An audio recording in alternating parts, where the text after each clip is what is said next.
All set. All right. We are live. Hello, everyone. Hey. Welcome. Hey. Welcome to a fireside chat with the Khalia Deborah, the author of Cheers to the Fall and to the Purpose of It All. We are having a special treat tonight, y'all. We're going to be diving into the book, the newly released book right here. Look at the cover. Isn't she beautiful?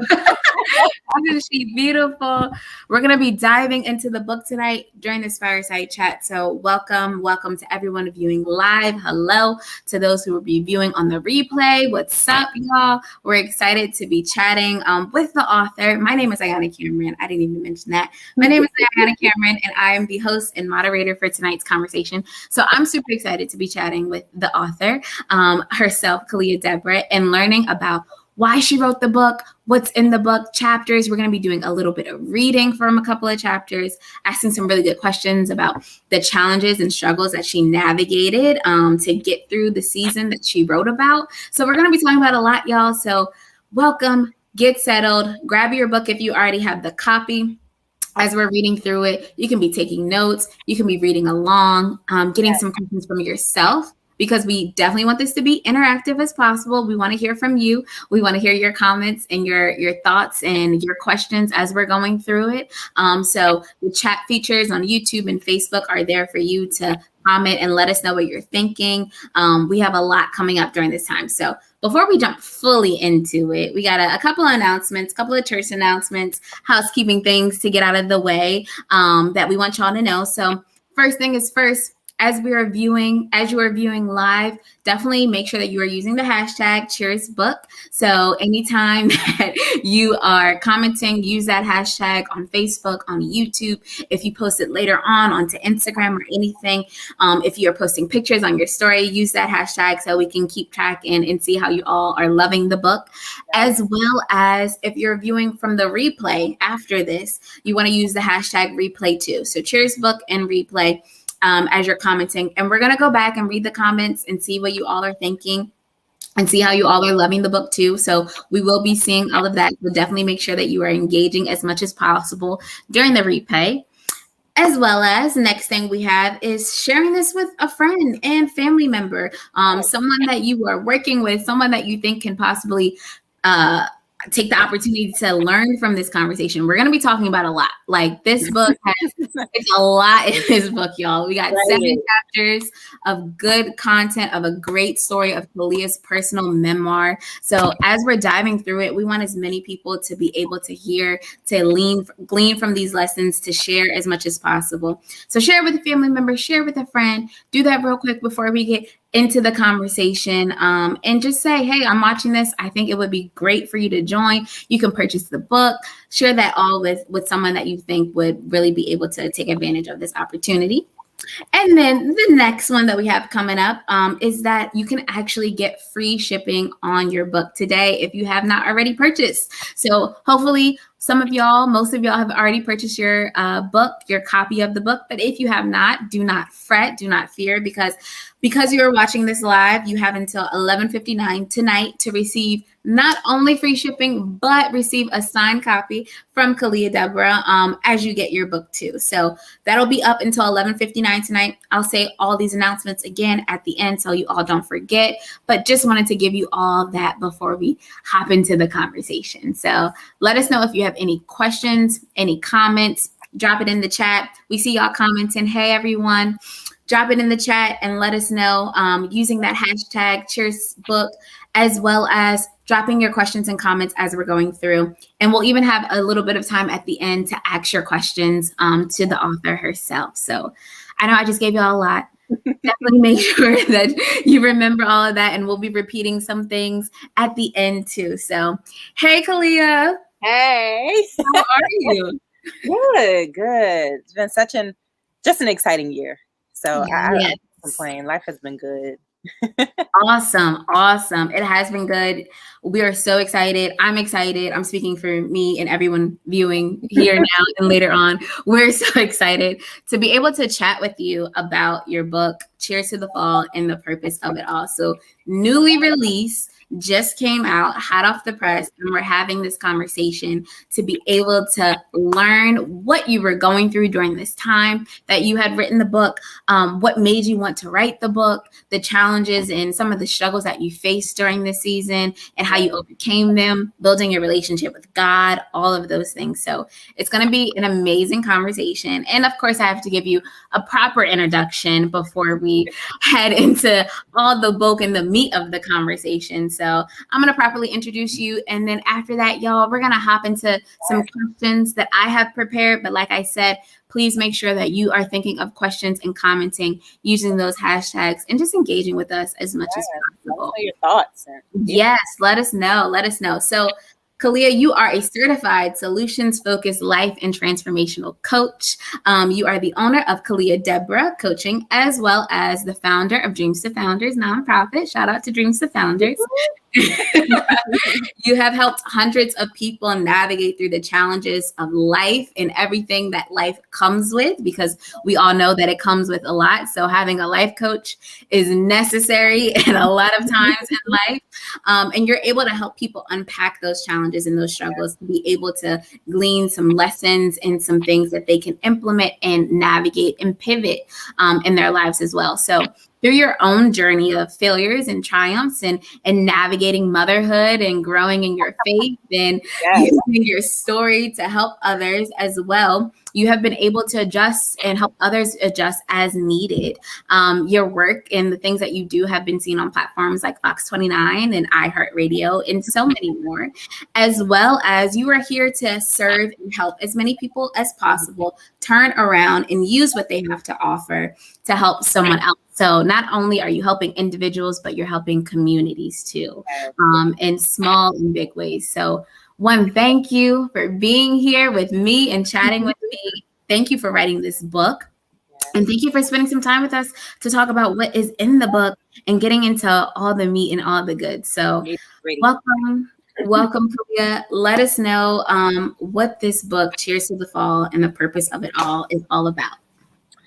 Oh, man. First off, before I get into that, I want to say thank you to you, Ayannah. Thank you for being here. Thank you for being the amazing host that you are, because you're awesome at what you do. And if anybody does not know, Ayannah was actually the one who coached me over these last, I think it's almost been a year now. Almost a year. Yeah. Working through it. And she helped me pull the book, just my writing, get my writing style together. And I came with her with a plan, like, this is the book, these are the chapters, this is how I want to attack it. She helped me develop as a writer, my tone, like everything. So in editing and teaching me how to edit and stuff like that. So I am beyond grateful for you, because I tell people I can't do it all by myself. I am handicapped in some certain areas because I need you. Like, I need you. I need others. That's why I'm like, we're meant to work together. So I am so appreciative of you and your time and your effort. It has been amazing just working with you and helping me to develop. So I'm so grateful for you. Thank you. Thank you for allowing me to come on this journey with you and being able to hear your story and see your story before I got into the book and sharing it with others. So I'm just grateful to be able to see the full circle moment. And now we're here. Almost a year ago, and we're here and the book it's out and we're having this conversation, which is super surreal. And even though it's been a year since you and I have worked together on this book, by the time I came to you, I already had the book mapped out. Yeah. And it was more so pulling together, getting my writing together, making sure I was writing in a way that readers could really take it in and really tell the story how I wanted to. However, this book encompasses about the last 6 to 7 years of journal entries, cries, prayers, hard conversations, all of friendships. Like, it encompasses everything.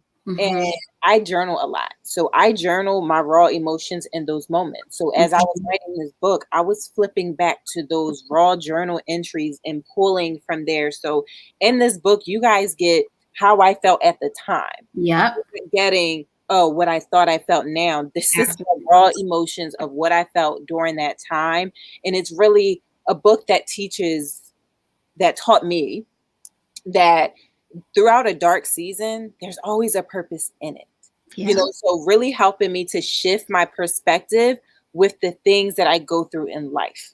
And that is the biggest part of this book. Like, instead of pointing the fingers, trying to find other people and things and reasons for why you're going through things, instead turn that finger around and say, okay, what did I learn from this? How can I get better from this? What do I need to change my situation? What are you trying to teach me, God? Like, what are you trying to, more importantly, prepare me for? Because our dark seasons only prepare us for a season of blossom. I think of planting and gardening. This book is a lot like that. I had to be planted in a dark place because of what's going to blossom from me, from my story, from my journey. So like, this book is all about that. Every chapter, it's a different, something else that I had to learn, a different perspective God needed to shift my mind on. Cause he's like, look, it's time for you to get it. Cause I need to get it now, because your time is now. Yeah. It's like, there's no more playing games. It's like, look, you don't want to do it on your own. Cool. I need to force you. Let me help you out some. The mother I have you to be, the wife I have you to be one day, the business owner I need you to be, the friend I need you to be to strangers that you don't even know yet. Yeah. So this book shows how he prepared me for all of that and what he took me through. So it's a heart project, nonetheless. Yes, nonetheless. First of all, there were so many things that you just said in the first question that I want to pull on. First of all, you talked about journaling and connecting it to the idea of planting seeds. So myself as a writer, I always say that journaling allows you to release those emotions, those raw emotions that you were actually feeling at that time.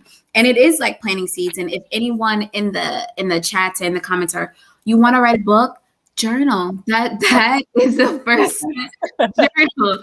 That is the first step, because you're writing your book as you go, and you're getting all of those raw emotions. You're getting all those things in that moment. And if it's for 5 minutes, if it's for 10 minutes, if it's for an hour, whatever it may be, that'll allow you to build. And Khalia is a testament to that. And it was planting seeds along the way. And Pastor Michael Todd has a sermon from like long ago where he would say that you're not buried, you're planted. And oftentimes it looks the same. It looks the same because we're dark. Like, what's happening? Where am I? I've never been here. But it's God planting you and allowing you to grow in different seasons and in different areas. It's that perspective shift, Ayannah.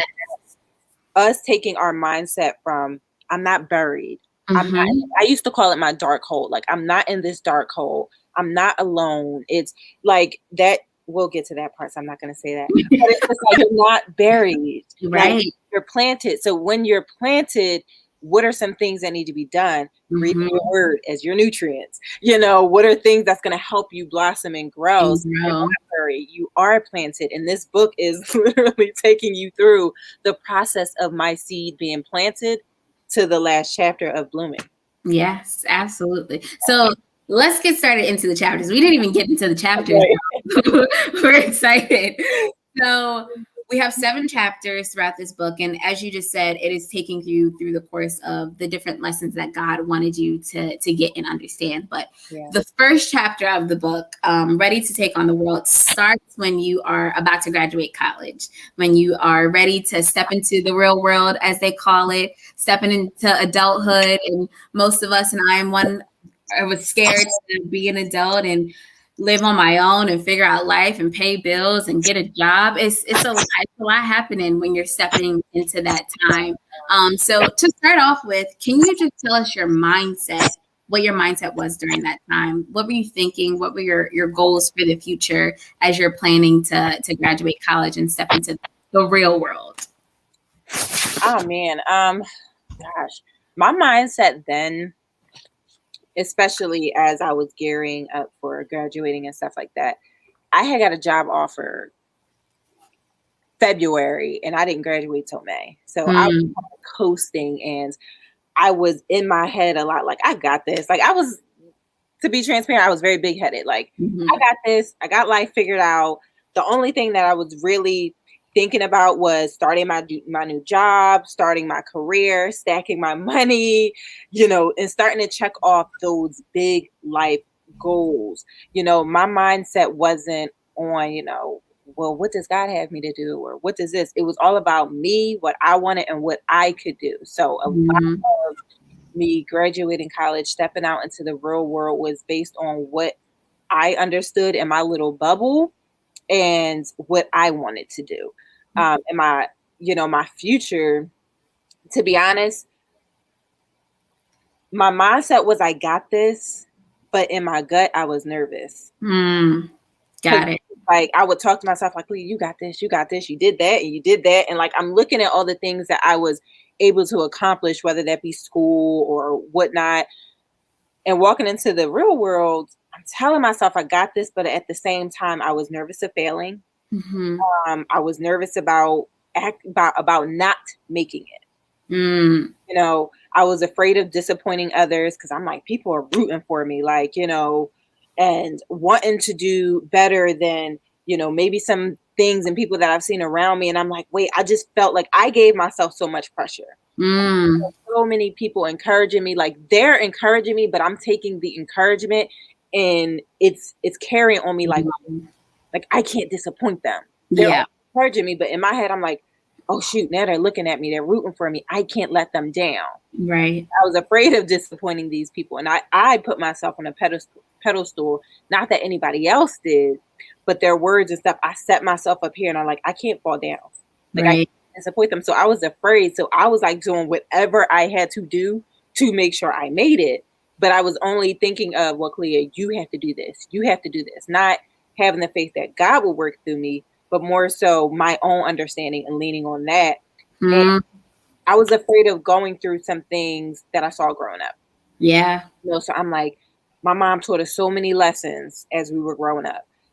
Some of the mistakes she made, she taught us about those things so we don't make the same mistakes. And where it's like I was learning a lesson, I took that and again added to the weight on my shoulders. Like, I can't do that. I can't do that. So I have to do these things. So I was operating out of fear. Like I was fully operating straight out of fear. And I had to take the steps I heard and just really figure out how do I make this happen with my own understanding.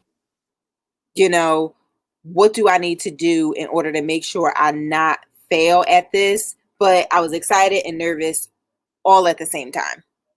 And some of my jobs and some of the goals that I had, really graduating college was just landing a job, buying a duplex and getting my first property by 25. That was one of my biggest goals, was to get some property before I was 25. Me and a friend from college, that's what we were more so focused on was, okay, what we gonna do? And that was our biggest goal. And I wanted to travel and just stack my money and just really build my life and put this image in my head that I had and what I wanted my life to be.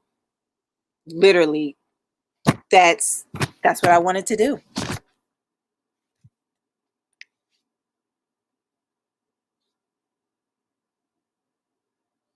Awesome. Can you hear me, Ayannah?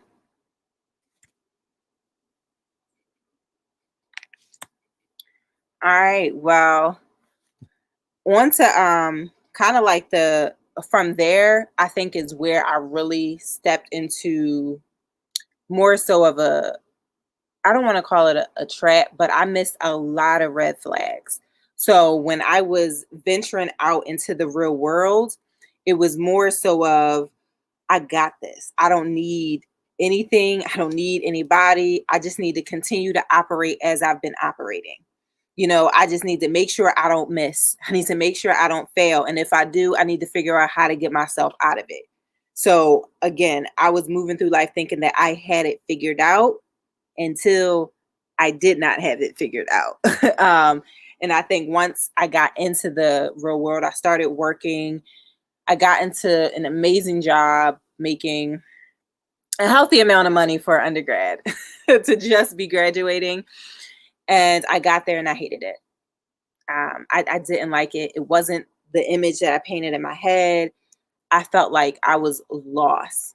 So at a level where I felt the most successful also was the time in my life where I felt the most lost. Because again, I thought I had it all figured out. You know, I thought I had it all figured out, but I'm like, I just feel lost in this time. So when it all kind of came crashing down, and I talk about this in the book in the first chapter, Ready to Take the World, that there were so many red flags popping up. Like, it's not about just you no more, Khalia. It's not about just you anymore. You know, you can't just keep running off of what you think needs to be done, or your plans need to be achieved. But now it's time to really dig deep into what God has called you to do. And I didn't want to hear it. And especially because I was at a job I didn't like. I ended up having to leave that job. So my life just kind of started going down from there. I was making a healthy amount of money, to doing that, to being a front desk person at a hotel, to then finding another accounting job. And I was just like, life is not turning out how I thought. I was not ready to take on the world like I thought I was. And I just started to get a big head and say, you know what, since life ain't going how I want, I'm just going to do whatever I want anyway. And then that kind of leads us into chapter number 2, the stumble. And chapter number 2 with the stumble talks about all of the red flags. Hey, Ayannah, you back? You good? Hi. Technical difficulties. The devil is at work, Lord. I know he don't want us to be great, but it's cool. I kept going. Cool. You did, and then you held it down.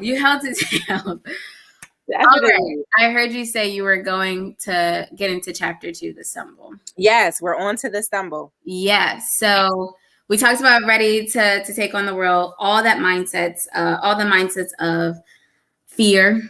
Yes. So what am I stepping to? What is happening? How can I be able to make my family proud, make those that are watching me proud, right? But then going on and continuing on that mindset of I got this, I can do this, and really walking in that and being confident in that. So which leads us to the second chapter, the stumble, which I'm super excited and always really curious to talk about this point in time, because when we fall, we don't just fall, right? We don't just fall down. There's a little trip beforehand. There's a little sign, a signal, a smoke signal, something that lets you know, like, you're on your way down, girl. So that is the stumble chapter. And in this chapter, you talk about how you neglected to deal with things from your past, such as trust issues and insecurities of your own. And maybe that mindset of, I got this. I don't need to lean on God. I don't need to lean on anyone else, but just Khalia got this, and everything that comes along with that. Again, the trust issues and the insecurities, and not being able to heal and be full in singleness and who God created you to be before stepping into other realms, right? So looking back on that chapter in that season of your life, how would you say that decision of neglecting your insecurities, neglecting your trust issues, neglecting to heal and fully be the whole individual that God had called you to be, how do you think that allowed you to create unhealthy habits and ultimately have an unhealthy outcome? Oh gosh. So the stumble, and to bring you guys into like the background of how things happen, the stumble was probably the chapter that challenged me the most as a writer. And Ayannah, we spent a lot of time on, we probably spent weeks on this one chapter. Yeah. But it made me think, because I'm like, when we fall, like when we have a nasty fall, it's something we tripped over. Whether you tripped over a rock, a step, or something, there's always something that maybe you tripped over, even if it was your own foot. Yeah. Yeah. A lot of times we trip over something. And sometimes if you're like me, you might trip over the same thing over and over. You didn't pick it up, or you didn't move it, or something like that. And it's just like, those to me were my red flags. And it's just like, when I was writing this chapter, it was like I had to go back to journal entries and figure out, what did I miss? Or what did I see and not pay attention to, or didn't think that it was a big deal? So, for example, one thing I talk about in the book is open wounds. And I had open wounds from prior relationship, from not even just like romantic relationships, but friendships and things from my childhood. And I had open wounds that was not being dealt with. And they just became infected because I wasn't dealing with them. If you have an open wound, what happens when you don't treat it? Yeah, it pusses up, it gets nasty. Other things. Yeah, right? It gets infected. Yep. And you prolong the healing process by adding other things on top of that. So one of those things for me were my insecurities. My insecurities just grew because I wasn't dealing with things. They just grew. And one thing, before getting involved with someone else, before getting involved with Rich, which you'll read about him in the book, before getting involved with Rich, I did not address the insecurities that I had. Yeah. Most times in relationships, people like you go through hell and you want to point the finger at the other person. In my book, it's all about what I missed, what I did not do. You know, I didn't feel good enough at times that I'm not good enough for someone to be faithful to me. That was big. Like, I already felt odd. I was awkward. I felt very awkward growing up. And then you tag on relationships to that. It's just like, I didn't feel enough. And I didn't feel enough for someone to be like, you know what? I want to do right by her. I want to do it. So it's just like, oh, well, you know, you deal with the stuff. You didn't feel deserving of that. Exactly. And then that went back to, why do I not feel that way? Why do I not feel like I deserve this or that? Goes back to my relationship with God. I didn't really know who the heck I was. So it's just like, you're figuring out yourself by also trying to teach somebody else about you and getting to know somebody else. It's like, you don't even know what to tell them. You don't even know yourself. Yeah. You know, and it's just like, and not just knowing who I am, like, you know, my accolades and my degrees and stuff like that, but it's knowing who the woman God created is. What does he say about you in his word, and really understanding what he created you to do, who he created you to be. And I did not know that. Yeah. I was looking for validation from other people, you know, and I just buried all my insecurities. By ignoring them, I made decisions that I thought would protect me, but just made things worse. Absolutely. You know? So just going with the flow, and you know what, like, no, we're not in a relationship. We're just going with the flow, seeing when things come of it and stuff like that. And not really committing, but just opening the door to uncertainty, things, assumptions, unclear direction, and then more insecurities on top of the ones that you already had. So insecurities I've already had, and now I'm adding to that as well. So I'm just making my situation for myself just a lot worse and making it more for me to heal from. And more importantly, I was looking for Rich to fill voids that wasn't his responsibility to fill. That's for me, the stumble was one of the biggest pieces that I tripped. Was that, you know, it's just like, oh, you meet this great person and you guys are enjoying yourselves, having fun, and it's like a freaking breath of fresh air. But I was looking for him to fill voids and gaping holes that was not his responsibility to fill. I was looking for him to be the puzzle piece to make me whole. That is no human's job. That's not your parents' job, your friend's job. Like, that's nobody's job. Yep. This led me to expectations, and that literally wasn't even possible at the time. Absolutely. So I was set up to fail from the beginning. Absolutely. You know, and it was a mess. I left a mess for him to clean up that wasn't his. I told him that he didn't ask for either. No. And it's like, you put on this front like I did, you put on this mask, and it's like, you know, this right here is who I am. This is who I'm showing you that I am. But this is, if I take the mask off, this is all the stuff that I'm dealing with that I'm not quite showing you yet. But as we go through time, little bits of it creeps out. You know, little bits of it creeps out because I didn't deal with it. Yeah. And it's just like, it was my responsibility to go to God and just use this time by myself to understand who I was in him, let him heal me since I'm in therapy, which we'll talk about that too. It's like, that was my time. Yeah. And I didn't give Khalia the chance. I didn't give her the opportunity to heal properly. I didn't give her the opportunity to grow in a space that would be effective in growing and being this woman God called you to be, and being a woman that could be ready for a relationship, that could be ready for motherhood, instead of kicking the door down, stumbling into it. Exactly. And I didn't put myself in a space to be a good partner and build something with the things I left unattended. you know, and it just uprooted so much for me. Absolutely. So, yeah, a lot of consequences came from that.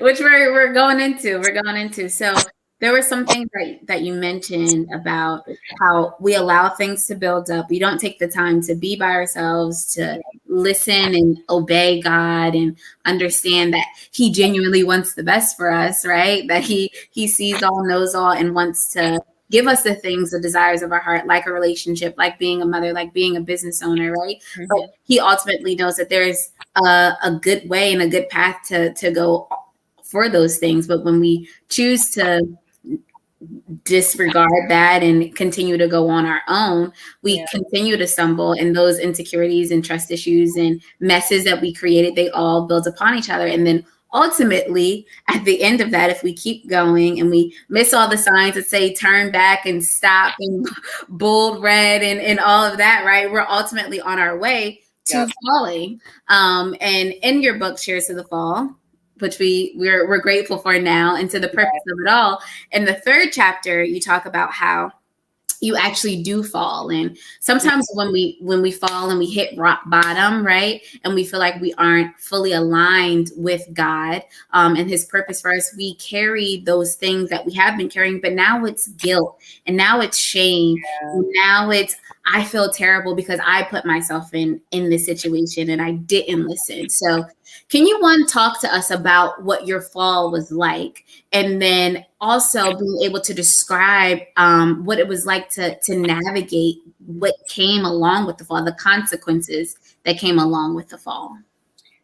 Yeah, so my fall didn't happen fast. Mm-hmm. It's not like a quick fall. Again, hence there's a whole chapter before called the stumble. So you trip over things. Yeah. It's like you're missing I was missing all of these red flags and all these things that I wasn't paying attention to. So by the time I got to the point where like, oh, it's time for the fall. It's time for me to hit the ground.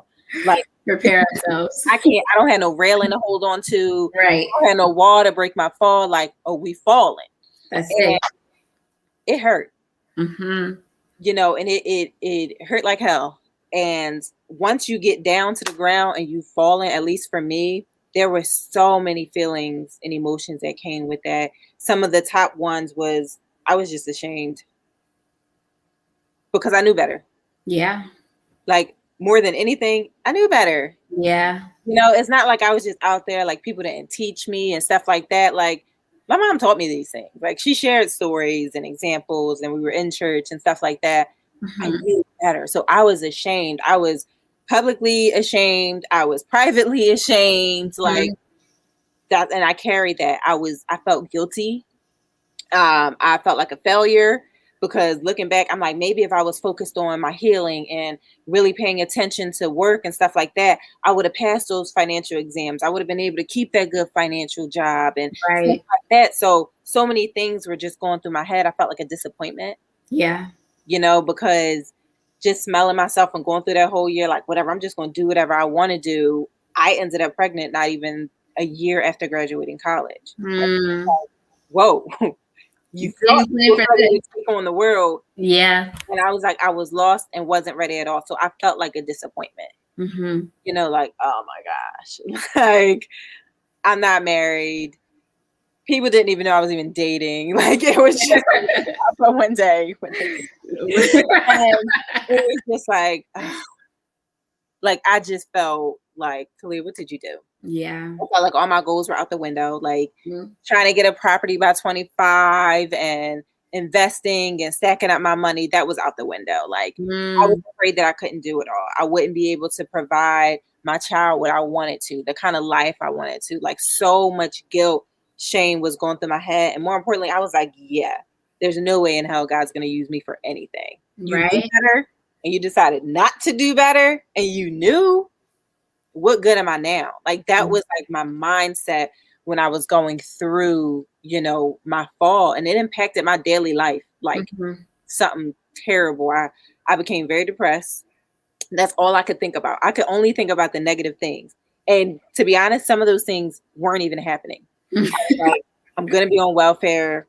I'm going to be living off food stamps. I was Like everything came crashing down, but I was painting this negative picture in my mind Yeah. and waiting for it to happen. Yeah. So every day I'm like, I'm waking up, waiting for the other shoe to drop. Yeah. I wasn't eating because I was stressing over what's going to be next. Can I make it? Can I afford to live by myself? Because I went from the hospital to living in my mom's back room, the same room that I slept in since the 6th grade. Yeah. But now it's me and the baby. So then you add on top of that, and my family never once made me feel like a burden, but now I did. Because it's no longer just me living there as I get myself ready to go buy a home somewhere. I'm living here and I don't really have no plan because I don't know how I can do it. So now I feel like a burden. I feel like I'm in people's way. I couldn't be a real friend, so I lost friendships. I'm going through all of this. How the heck can I show up for other people? Exactly. I couldn't. So I lost friends. Friends that I'm not friends with to this day. Yeah. And it's just like I couldn't be a real friend. And I was like, I don't know what you want me to do. I didn't have the emotional capacity, the physical, mental capacity to be that kind of friend. Yeah. At the time, it diminished relationships because all I can do is talk about the negative aspects of things. Because that's all you saw. That's all I saw. There was no talking about sports. It was no talking about the doom and gloom all day. And it was just like, who wants to be around that? My life revolved around the worst case scenario that I painted in my head. And in the book, I take you through some of those exact thoughts that I was thinking at those times. And some of those thoughts, y'all, never even came true. Yeah. Most of them never even came true.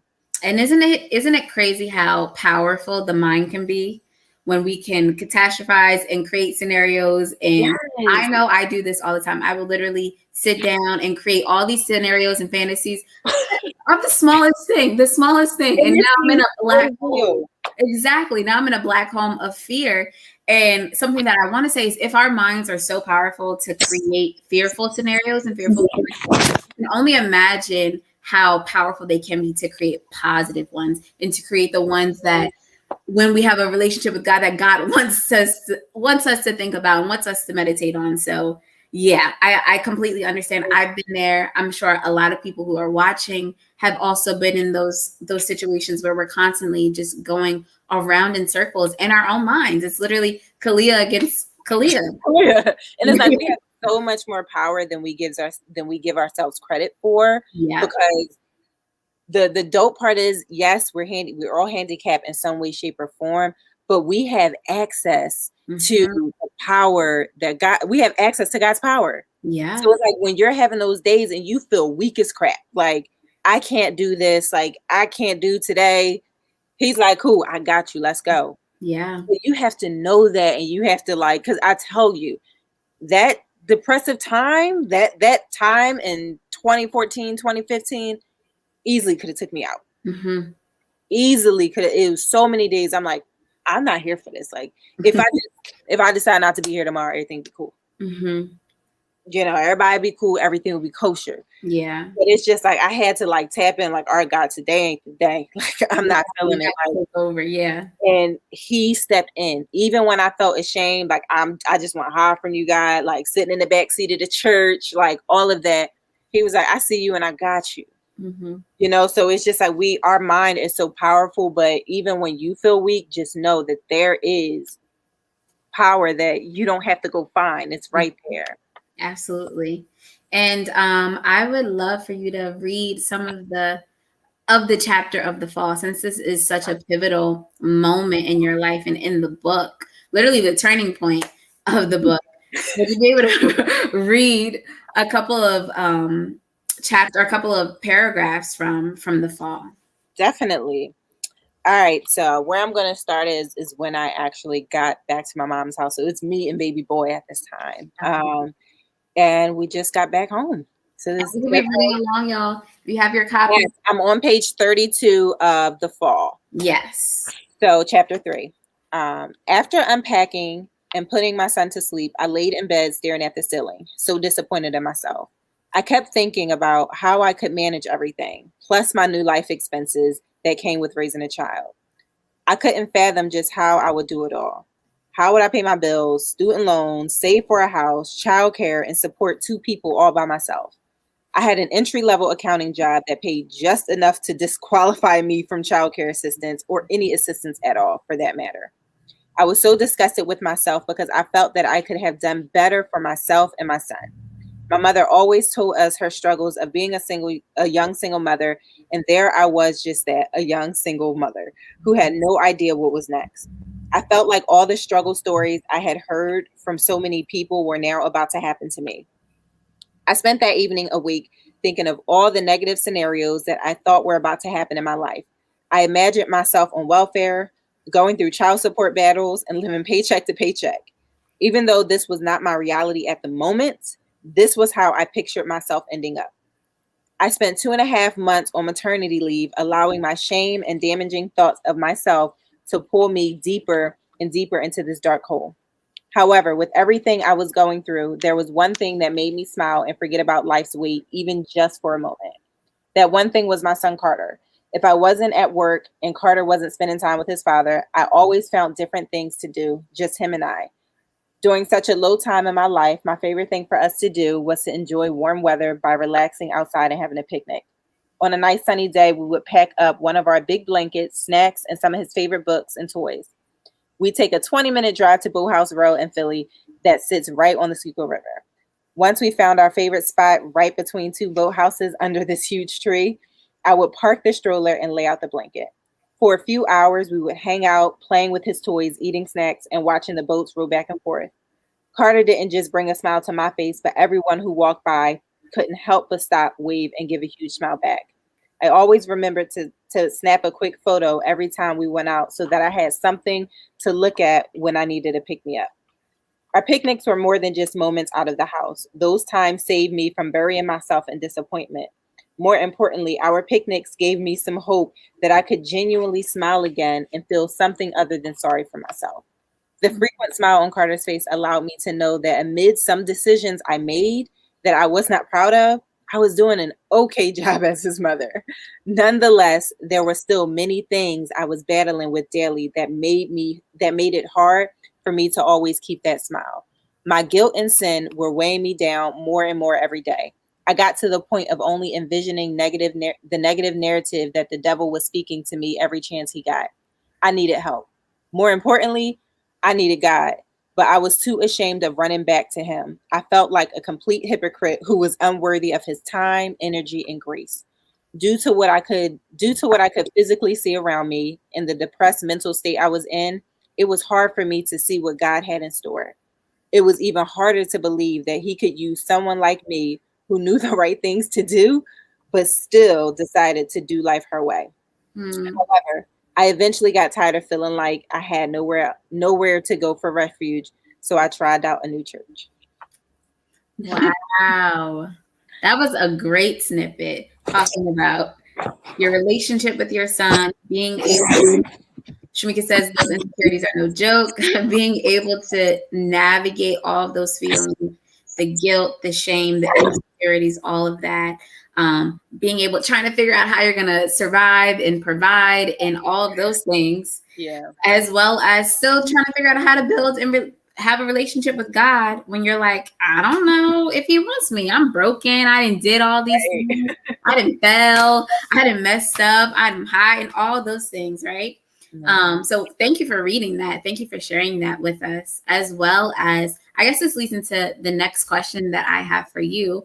Off of the last point I said of building that relationship with God and how to actually go about it, or rather how you went about it, right? How you went about finding who you were and who God wanted you to be. And so next chapter after the fall is solitary confinement, where where you were in this place with just you and God isolated you, so to speak, so that you could understand who he had called you to be, so that you could feel all the things that you were feeling, right? That guilt, that shame, the depression, the sadness, the insecurities, and having that space to feel it. But then also allowing God to pull what was good and what was left of all those things that were on top. So in that chapter, solitary confinement, What were you feeling when it seems like it was going through a lot just to be by yourself with just you and God? And then can you explain if you felt things of uncertainty of, I don't know where I am. I don't know who I am. I don't know who Khalia is, and how you've really navigated that with the help of God. Oh God, solitary confinement is my favorite chapter. It is Mm, a chapter. It is probably the most vulnerable chapter out of this whole book.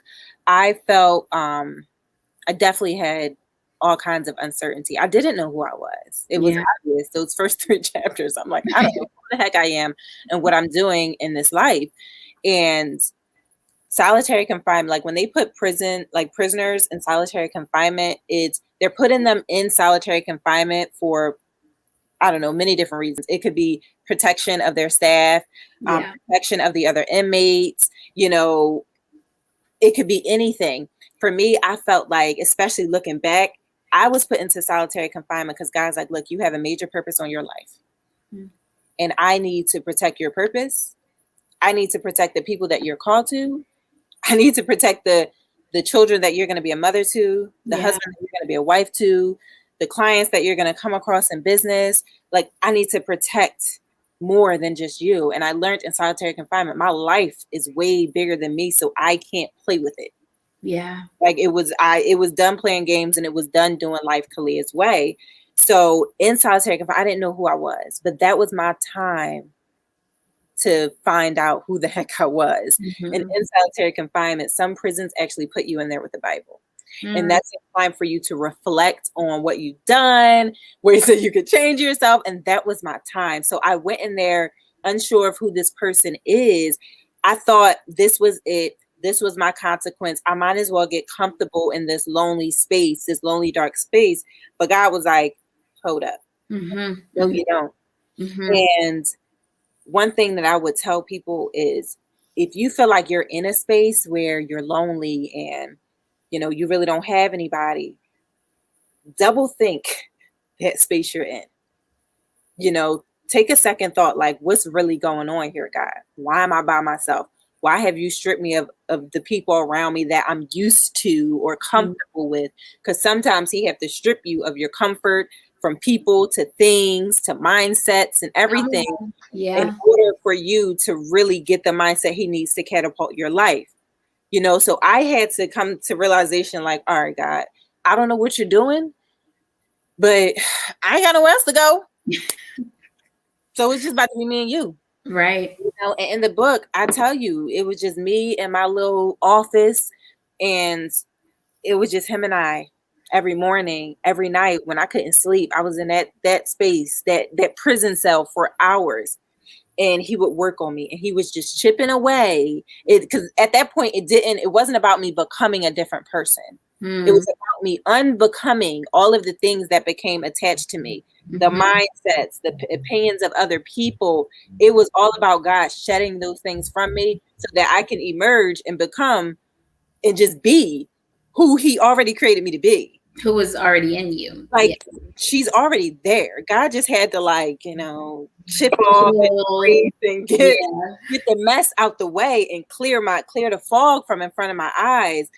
And that prison cell ended up becoming my hidden place. That became a place where I went to God to get filled up. All those empty little voids that I was looking for Rich to fill, that wasn't his responsibility. In that solitary confinement, that hidden place, God was like, nope, I got this.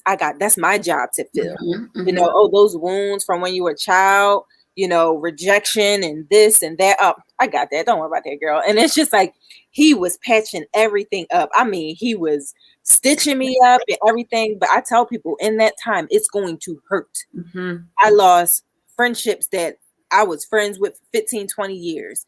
I felt so lonely, but God's like, look, you don't understand what's at stake here. Yep. Like, your life is so much bigger than you. Your purpose is so much bigger than you. So I had to learn how to walk again. I had to learn what it meant to walk as a woman of God. I had to learn how to talk and think like a woman of God. I had to learn how to be, and I had to shift my mindset on how I thought about trials and struggles. I even had the biggest mindset shift for me. And actually, my my boss today, his name is Jim Skids. He always harps on it's not about people, it's about process. In that time, that was huge because it was a mindset shift of stop focusing on what people did to you. Like, stop focusing on what people did to you. Yeah. They're going through their own stuff. Yeah. So how do you expect them to be this knight in shining armor or this person that's going to fill voids for you? Stop, get a bowl, let all the opinions and stuff of the world go in the bowl and pick out what matters. Pick out what's true and stuff like that. So in that time, it allowed me to know that the woman that I was dreaming of, this woman that I wanted to be, she was going to emerge and I was going to be her, but I was only going to be her by doing it God's way. And I told people, I said, man, I know people say don't have regrets about life. I tell people, man, my biggest regret is doing life my way. Like, because his way is so much doper. And like, even the stuff that I felt ashamed about at one point, I will talk about openly and freely now. Like, yes, yeah, just the peace and the peace, the deliverance, and having the note that, like, I went through that stuff, but there's going to be somebody that comes my way that's going through something, struggling, and it's going to be my turn to take what God taught me, that peace, that comfort, that love he gave me, and then it was going to be my turn to pour it right back out. That's what I feel like. That's what life is about. Absolutely. Like, we're created to create, like, give and love and use what he gave you to then pour out to other people. Absolutely. And like you had mentioned, he isolated you so that not only that he could protect you, but that he could protect everyone that you would then come in contact with and be able to share your story and pour into, whether it was business, whether it was your kids, whether it was family, like you said, strangers that you wouldn't even know how you were affecting them. All of that just gleaned from a season where you took just to be with God. And it makes me wonder if we just, like, if you did that before the fall and before the stumble, where you felt yourself on your way to the fall, how to be able to continue to respect those things that God is pulling up for you. Yeah. Yeah. And so we're actually going to read a little bit from Solitary Confinement too. All right. So if you have your book and you want to read along, I'm on page 49. However, shifting my mindset was easier said than done. Just because I realized why God had me spend this time alone, that was the first step. I still had actual work to do. He allowed me to replay some hard and painful moments to see the potential in what he could do through me. For example, before I had a place of my own, my son and I stayed in the back room of my mother's home. I walked into one of my worst nightmares. I was a single mom, not sure of how I was going to figure it out. However, God reminded me of how he turned that situation around. I landed a promotion at work that put me in a position to buy my first home at 24 years old in a nice neighborhood just 7 days before my 25th birthday. That same home 2 years later turned into my first investment property in which I got to provide a home for another family who needed it. God was there for me in my time of need so I could turn around and be a blessing to someone else. This Graves to Gardens reminder was the push I needed to keep going when things got tough and required bigger faith than the step before. The more steps I took, the bigger the obstacles got. But I had to remember the progress I had already made. The obstacles I overcame provided the skills and tools to conquer the upcoming battles I did not see coming. God was constantly equipping me for what I didn't know was coming. I couldn't let the challenges in front of me now blind me to the progress I have made and the skills I now possess to keep going stronger than before.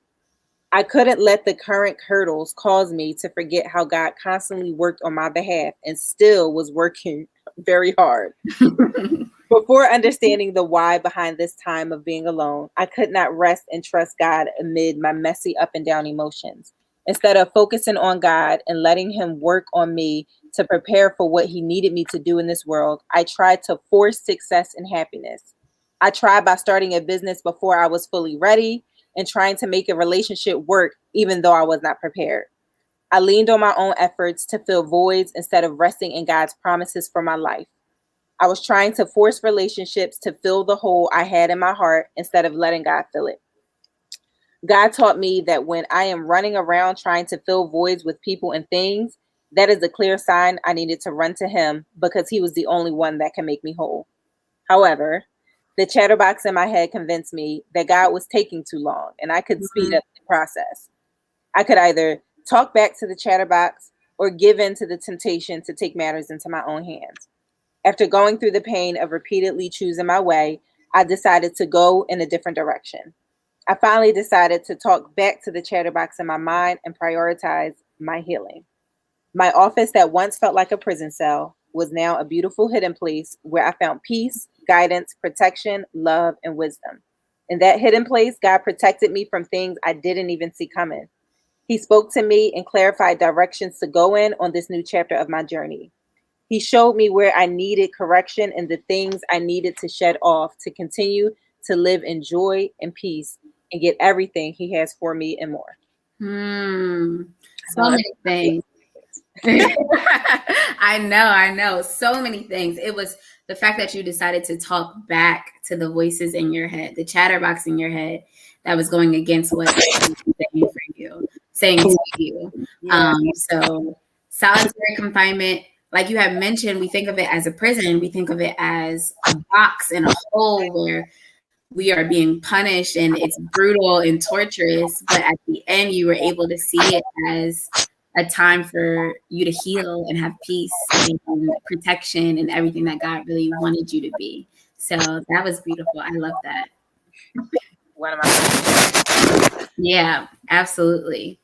All right, we're moving along, y'all. I see y'all commenting in the chat. Definitely keep commenting, keep asking questions. We'll have a little bit of time to answer some at the end. But the next question that I have for you, Khalia, is based off of the next chapter, Leaving the Nest. So, yes. In this chapter, you talk about stepping from behind your mother's shadow. Mm-hmm. And I personally know that your mother is a fire. This is a fire. That's your fire emoji. Fire sign. Fire minister. And I have loved her sermons and all the words that I've heard her personally deliver. So I can only imagine what it's like being her daughter and having a mother like that who is so connected and so dedicated to helping other people build their relationships with God. So being her daughter, and you talk about how your mother would pray for you and how you would call her when you felt like you needed her to cover you, but you didn't feel like you had that in yourself. You didn't have that power and the authority in yourself. In the chapter Leaving the Nest, you navigate building your own relationship with God outside of your mother, which I think is beautiful, and really it takes confidence to, one, even recognize, and two, to even do. So can you walk us through that time, and would you be able to talk about the hardest part about stepping away from behind your mom? Shout out to all the moms, stepping away from behind your mom's shadow and building your own relationship just for you and authentically for this new Khalia. Oh man, my mom is lit. Like fire. She's fire. When I was going through like my mess, like I could, especially like in school and like afterwards or whatever, I kind of bury everything. So sometimes I'll send a text like going through something. Man, my mom would send the prayer hands with a scripture, a whole prayer listed out, a whole sermon in your text messages, and I would take that. And that would be my, all right, let me take this. All right, that would be my fill me up.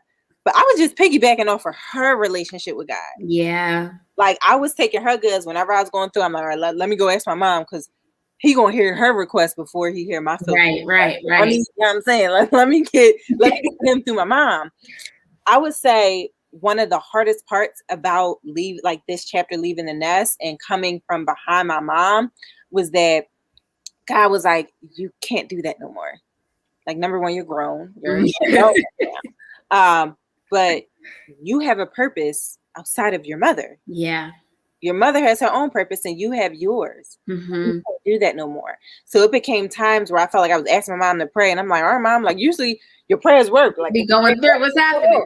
And it's just like, it's not that her prayers became any less powerful. It's just like God was like, you can no longer use your mother as a crutch. That's good. You can't no longer use your mother as a crutch. So the hardest part for me was unlearning what I thought about God. Yeah. Who I thought he was, what I thought he thought about me, and just unlearning a lot of fire and brimstone and being afraid of God and stuff like that. It's just like, I had to really go back to the Bible and like look up scriptures like, who is God? Like, I had to really understand who he was, and I'm becoming who I thought I had to be. Mm-hmm. I thought they told me I needed to do this in life to be successful. Mm-hmm. They told me I had to be this kind of woman to get a man. I have to be this kind of person to be a good mom. And I had to unlearn all of that and just say, no, like, mm-hmm. This is who God is. This is the kind of person he is. Mm-hmm. This is who I am according to him. Yeah. I'm going to see what this chick is about. Because all the other stuff about who I needed to be, the paths I needed to go ain't working for me right now. Right. So the hardest part for me was just unlearning. You know, I thought to be used by God, I had to be a minister. I had to be a pastor. I had to be on the pulpit. I had to, you know, be in church. And, you know, I thought that that's how God used people, until I really started to get to know him. And he's like, yo, like, I mean, like, this is my way of how me and God talk. He's like, you're dope, just as you are, sir. Like, you are dope, just as you are. Right. Not trying to be this other person, and just be who I created you to be. Come on. Your mother's on a pulpit, and she does an amazing job. She's fired. She's lit at it. You go into the marketplace. Like, go into the marketplace. Yeah. You know, because it's just like, I can reach so many people, you know, from all walks of life, from all backgrounds and stuff like that, and just be me, and his glory can still shine through me. Come on. You know, so it's just like, I was like, all right. Oh, so I got to put on clothes. I ain't got to be on the pulpit. Like, so I can just do the things I'm passionate about, but do them the way you want me to do them. I can still bring you glory. I can still help build your kingdom on earth. I can write books, and like, I could be dope. I could be me, and still, I was like, okay, so let me see what this God is about. And then that's when I was just like, all right, I found Epic Church. Mm-hmm. That was the first church that I ventured out to by myself, and with life groups and a bunch of strangers that I had no idea who they were. These strangers like literally like wrapped their arms around me and just like wouldn't let me go. And I'm like, who are these people? That was my first time kind of experiencing church like that way. Mm-hmm. So I would try to hide in the back, and, you know, somebody always made it a point to say something to me, to hi. And I got into life groups, and my relationship with God just started to morph into our own personal, unique relationship. Yes. So that's when I started to develop as this woman that so many people see today. Yes. And I love how you talk about the relationship, because that's what God wants from us, is a authentic relationship. We have the habits, church every single Sunday, being in Bible study every single Wednesday, reading our Bible. But if we don't have the relationship with God, then none of that really amounts to anything. He wants to know, like he said, he wanted to know Khalia, and he wanted everything that was in you to create a better you. And he appreciated everything that he put into you, and everything that he puts into all of us. He knows us uniquely. He knows how many hairs are on our head, and he loves everything that is about us. We don't have to change anything. We don't have to hide anything. We don't have to lose or cover anything. But everything that we are is really what he wants and what he can use. So I think that this chapter is a true testament of you just stepping into your own and really accepting that and being that. Yes. Yeah. The next chapter that we have as we're moving along, y'all, is growing a healthy heart. So we went through the fall. We were in solitary confinement. We're moving from behind our mother. We're growing leaps and bounds as we're going through this book. And now it's about growing a healthy heart. You talk about how you went to a new church, how you found life groups, things like that. So in this season of growing a healthy heart, things like finding a new church, going to therapy, being able to talk to a therapist, talk to a therapist and lead, and having different resources along with your new relationship with God. All those things helped you to continue to go on this growth journey. So can you talk to us about What did therapy reveal to you? Because sometimes we hear you got to do Jesus and therapy together. It's not just one or the other. You got to bring them both together. What did therapy reveal to you, and what advice do you have for others who are possibly looking to incorporate therapy or coaching into their routines and into their lives? Oh man, y'all, therapy ain't bad. It's really good, y'all. It's great.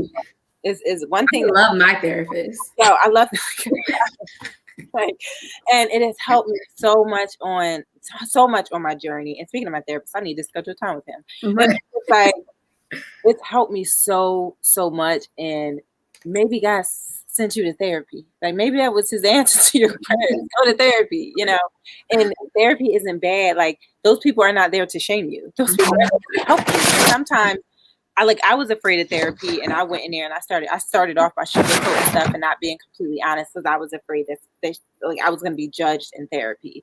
But one thing that it revealed was that what I thought some things came from relationships, like insecurities and hurt and stuff like that.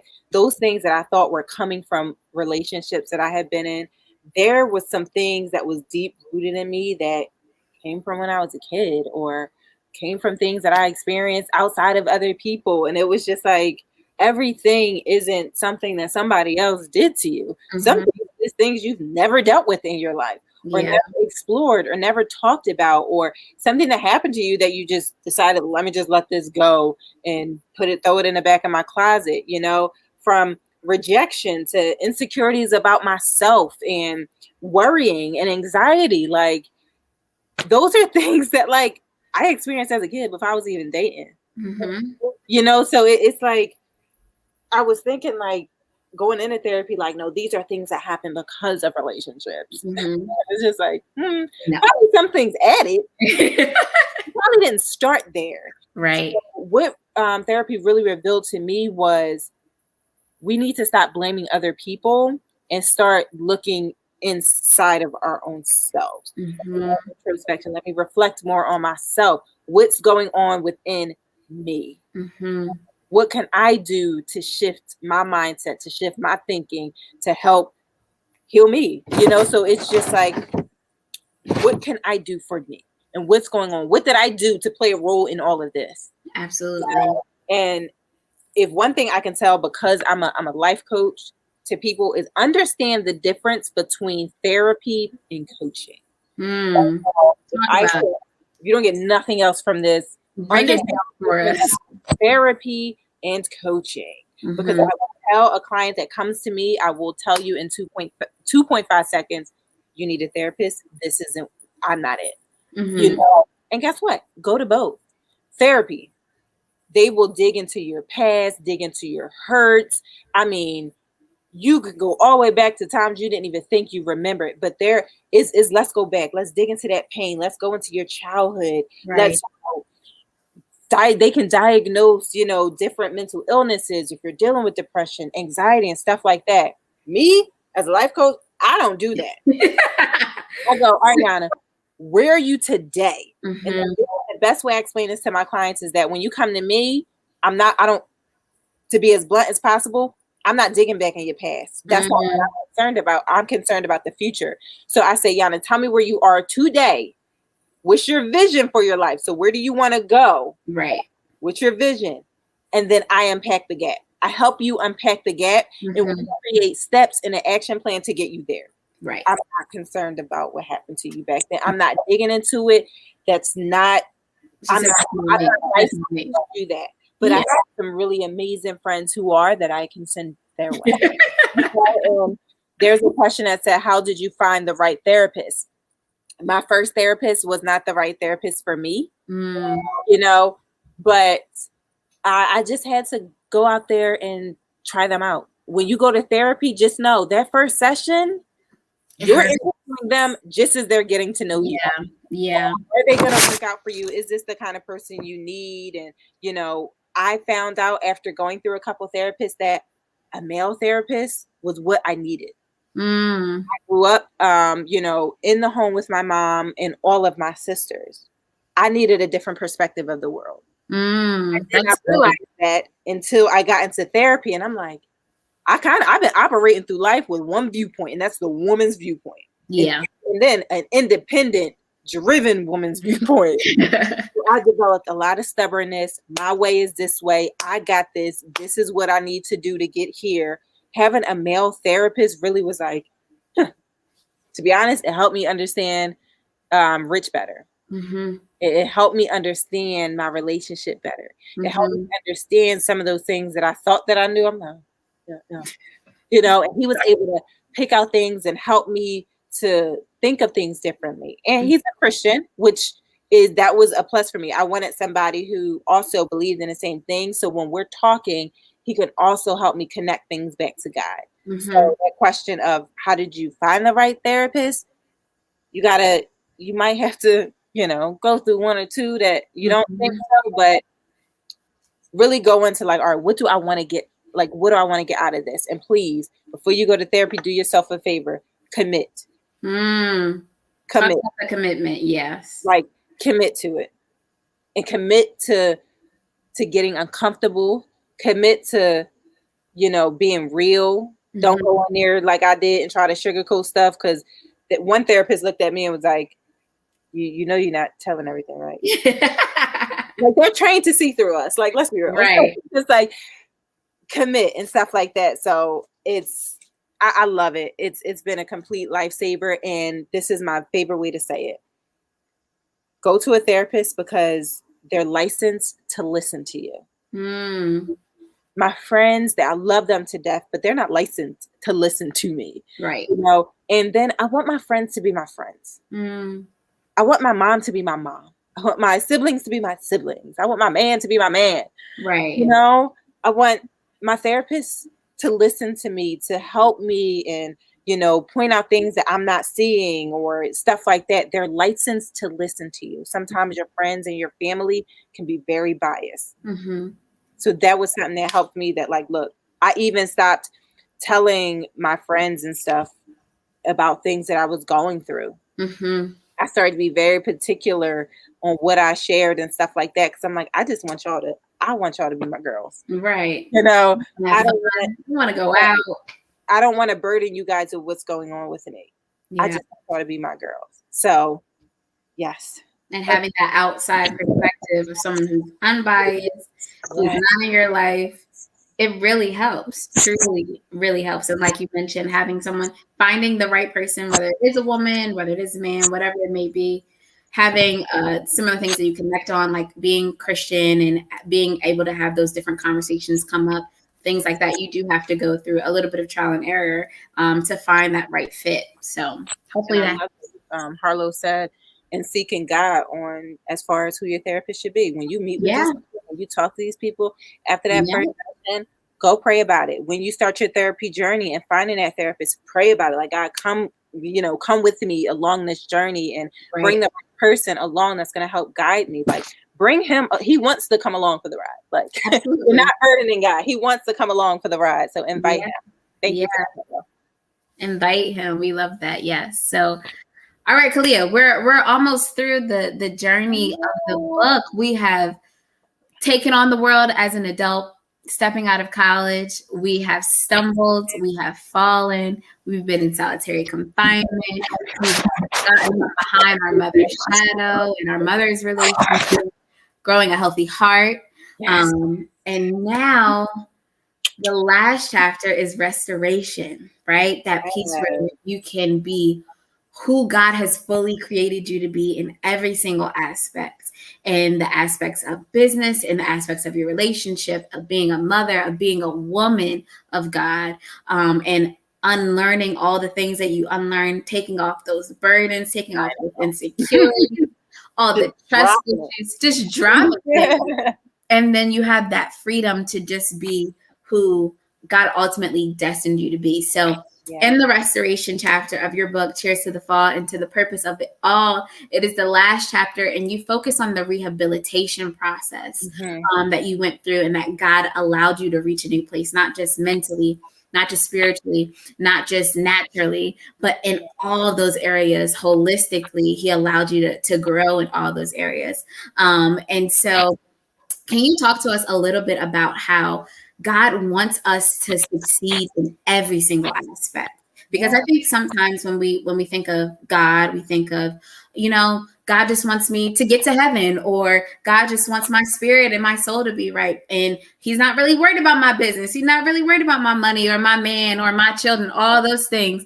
But he is. He's worried about all those things. And he can handle all those things. And he did that for you. And that's what you talk about in the last chapter of the book. So can you walk us through and allow us to navigate how he did those things holistically and brought you to this restoration period? Throughout the whole book, each chapter is like him like helping me to fix a different aspect of my life. Mm-hmm. Whether that be my heart, whether that be my mindset, whether that be my view on other people and my hurt and stuff like that. And by the time we get to the restoration chapter, it's just like, yo, all those little pieces. Because I feel like each aspect of my life that he was helping me fix was all pieces to a puzzle. And by the time I get to restoration, I sit back and I go, oh, snap. Yeah. Like throughout all of this, I felt like, oh my God, like this is never going to get better. Like, God, this is hard. Being in a lonely place, like this is dark and this is lonely. Little did I know, because he could see what you can't see. Mm-hmm. And sometimes he has to test our faith. Like, do you have faith and believe in me in this moment here? Because if you do, when we get to that big moment, I know you got this, Yeah. So I stood back and I was like, that's pretty dang dope what he did. Because then by the time we get to restoration, and guys, when I tell you these are real lifetime. Yeah. The end of this chapter happened November of 2020. Mm. So it's just like, God's like, I got you. Everything matters. Everything about you matters to him. That gift that he gave you isn't just about speaking. It isn't just about writing a book. It isn't just about being a business owner or having this business or being in your career and being a nurse. It's not about that. The gift is just the vehicle. Mm-hmm. The gift is just the car that gets you to work. Yeah. And the actual work is the people you encounter. He was like, you're a nurse because there's going to be patients that you come in contact with that I need you to come in contact with to, care for them, speak over their life or this or that. You're a writer because there's this person that's going to read your book that's going to change their life. You're this because of this. It's like your gift is so much bigger than you. So much bigger than you. And it all came together for this moment. And it's just like the way that you let him build your life, heal you, get you together, do things his way. It's for your family. It's for breaking generational curses. It's for building generational blessings. It is for the children that you bear. It is for, the husband that you're going to pour into, the wife that you're going to pour into. It's for everything. But you don't see that while you're in your mess. You don't see that while he's taking you through it. But then when you get to that point where you have that light bulb moment and it's just like, whoa. Like, you really did this thing. Like, and it's just like, as I begin to do things God's way, as I begin to say yes to allowing him to restore me and rebuild me the way he wanted to. Yes, I didn't forget what happened. Yes, I still know what happened in my past and stuff like that. However, my mindset is so different. It's just like, oh, I had to go through that, God, because you needed me to be this kind of woman. Yeah. And business matters to God. And business matters to God because there are people that you can encounter in a marketplace that will never step foot into a church. Come on. So if they don't step foot into the church, how are they going to get to the pastor? Mm-hmm. How are they going to get to the minister? They're going to step into your hair salon. Mm-hmm. They're going to step into your boutique. They're going to sign up to be a client through your coaching business. They're going to, come into your school, come into your office building. So don't think that because you're not on a pulpit or something like that, he can't use you. Your gift is a vehicle that's going to get you to the real work that needs to be done so that you can pour into others in your own unique way. Yeah. And that's what my coaching does for people. It's not about me getting rich and getting money and doing all this stuff to show people I'm doing stuff. Mm-hmm. It's not the people that he sent my way. Mm-hmm. It ain't about the reels and the likes and I got to do this and I got to do that. It's not about that. It is about the people he brings my way. Absolutely. And through this restoration, it really reveals purpose, it reveals clarity, and it gives you direction that can't no coach, can't no influencer, can't nobody on Instagram, Facebook tell you. No The one. blueprint you can follow, his direction you can't read in no book. Absolutely. And I love how you said that he sees things in a different way than we see them. Yep. And when we're in our mess, we see darkness because we feel like we're buried, but Yeah. we're really planted, and he sees us as the flower, as the tree, as the full grown plant. And Yes. there's a Bible verse that says, "Your ways are not my ways, neither are your thoughts my thoughts." Mm-hmm. These things different than we could ever imagine. And like you said, it's like I didn't see me. He saw me. exactly. I didn't see me, but he saw me. Like, Yeah. he's like, man, if you only knew. If you only knew. And now look at you writing books. Man. You can't tell me.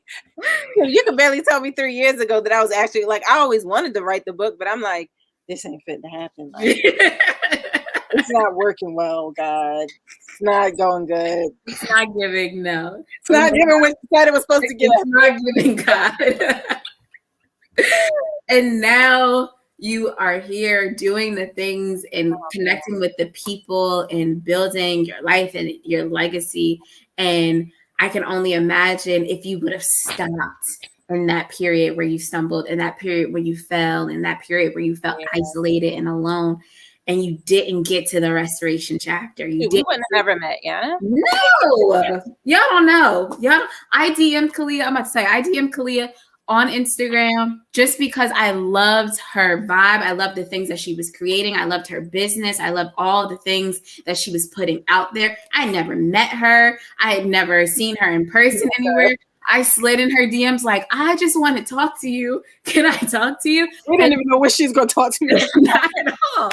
Can I just sit down and have tea with you? And we met, and the first time we met, I cried. I was like, why am I crying to this woman? I don't know her. I don't know her. And now we have built this relationship, and as much as you have poured into me, in the time that we have known each other, I can only imagine how many other lives you have affected just by being who you are and by going through everything that you have went through to get to the person that you are now. So thank you, Khalia, for being obedient and going through the journey that God allowed you to go through. I'm grateful, and I'm sure that a lot of other people are grateful and have come in contact with you and have been able to see the glory that God has allowed you to step into. No problem. That's what I'm here for. I tell people, I said, that's what I'm here for. When people feel like they're a burden to me and I didn't want to reach out. I'm like, why you just didn't reach out? I'm just like that. Like, coming back to you, because God probably telling you could just reach out to Khalia. I'm like, you're not burdening me, because I'm to the point in my life where I'm like, all right, this is what God's called me to be. This is what He's called me to do. So if I pour into you, Ayannah, I can have faith and believe that He'll fill me back up. Absolutely, absolutely, and He does every single time. Yes. And so, can you read for us a little bit of the last chapter of restoration for us to close out? And while she is reading, y'all, if you have any questions, any last minute comments, drop them in the chat, and we can have a little bit of Q&A, a little bit of time from the audience for Q&A. So Khalia, take it away, and then we can take a little bit of questions and comments. All right. So I'm on page 89 for those who want to follow along with their own book. My choices to ignore God's directions on multiple occasions left me feeling and believing I was inadequate, unworthy, and damaged. From entering relationships when God needed my focus elsewhere, getting by on my mother's faith, to depending on others to fill the voids in my life. I ran into almost every trap that the enemy set for me. However, even though I was disobedient and dismissed God's directions, He still protected me and gave me chance after chance. When I got to the point in which all I could see when I looked in the mirror was damage and impurities, God saw power, potential, and an opportunity for redemption. It was a chance to take me from being used in the world to being transformed into the person He created me to be and used for His kingdom. So God became my refiner. and he began to apply heat to my life. This was when I started to feel like my life was going up in flames. He Mm. had to drain out the ways and thinking of the world that I had become accustomed to. The same way that a fire can burn an entire house down and wipe away everything you found comfort in, God had to burn out the things I allowed in my life that gave me comfort but distracted me from him. He needed me to feel the pain of my plans failing and falling flat on my face to understand that God knows what is best for me way better than I do. Feeling isolated, alone, and stripped of all the people that made me comfortable was God's way of having me all to himself. In this solitude with him, I learned about life and how much he loved me. Mhm. God allowed me to feel true heartache to teach me what love was, what it required, and how I should take care of myself to be better for the person he has for me. Going through this process of refinement was agonizing. Mm. And there were times I did not think things would get better. It was complicated and challenging to go against my thinking and do what I felt God was telling me to do.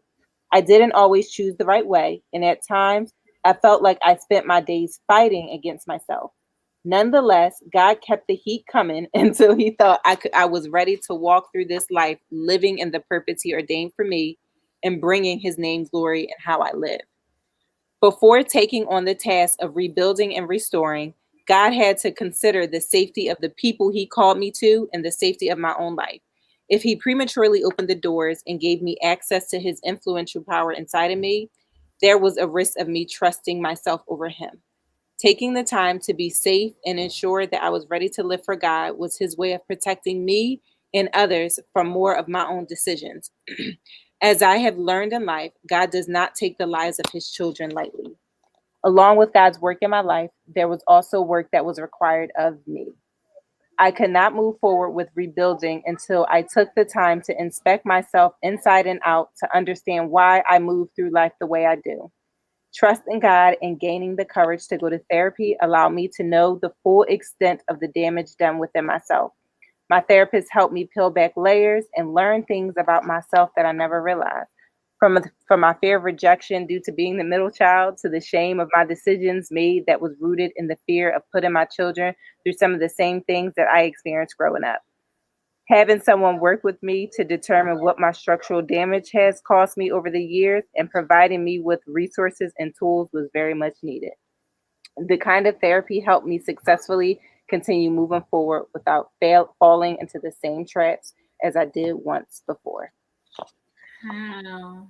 Restoration. Restoration.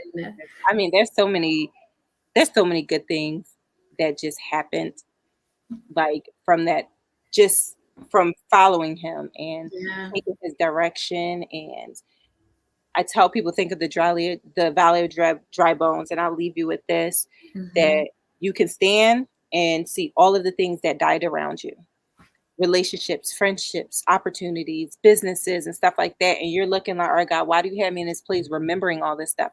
He's like, because it's time for you to breathe new life into them. Mm. What are you going to do with this stuff that died around you? Shift your perspective and breathe new life into them. Maybe some relationships aren't for you to pick back up, but what are you going to do with what you learned from that? Yeah. One of my favorite parts of my story, you call me cheesy if you want, is that Rich and I thought we were done. Like there was a time where we was like, we just gonna wipe our hands with this thing and we're gonna try this co-parenting thing out and that be that. Like we ain't for this. And God did his thing in me, but at the same time he was working in his life. Mm. And November of last year, he proposed. Period. That was like one of the best like full circle restoration moments for me. Like Yes. just a few years ago, I'm like, there's no coming back from this. Yeah. And then to now, it's just like, I can't even like, I can't even like when I look at him, I just see right now. Hmm. I don't even see the past stuff. I just see right now. And Wow. it's just like when we give it to God and say, all right, God, you do your thing. Tell me which way to go. It's just like he does it. And it's just so cool that like, I'll get people calling me. He'll get people calling him.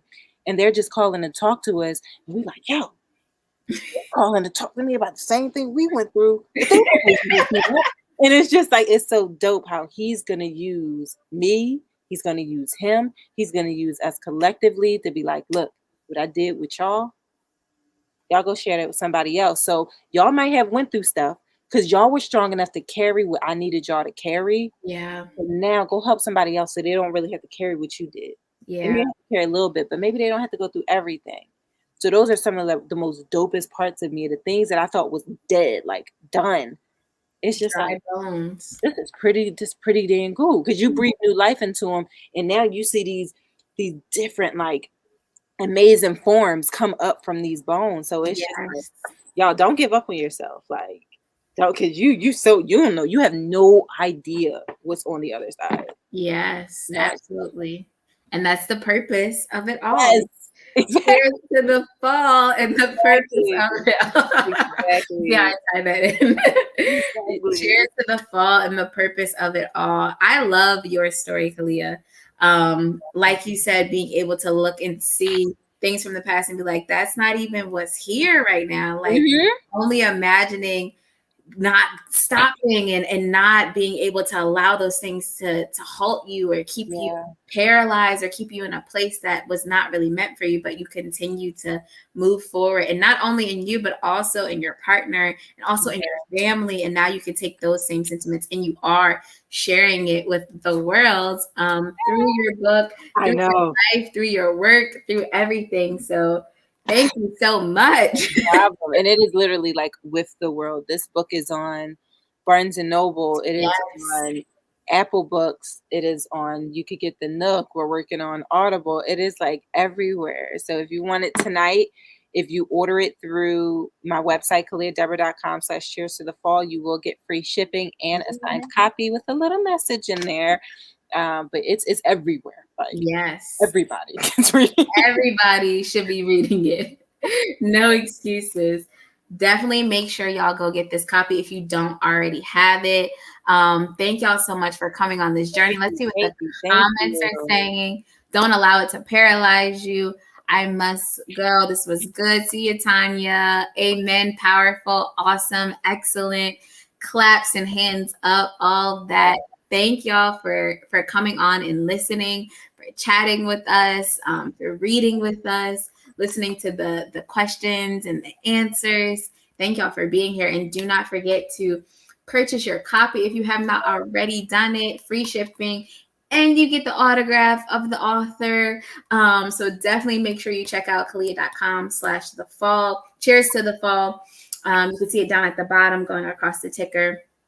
Thank y'all so much, Khalia. Thank you so much. No problem. Thank you for your time, guys. And Ayannah, thank you for your time. Thank you guys for listening to us. And there's going to be more events coming up throughout the year. We want to do a workshop and just give you guys what everybody's voicing that they need and they would like to see. So please, when you go onto KhaliaDeborah.com, when you purchase your book, you can sign up for our mailing list, and we'll make sure that you stay in tune with everything going on.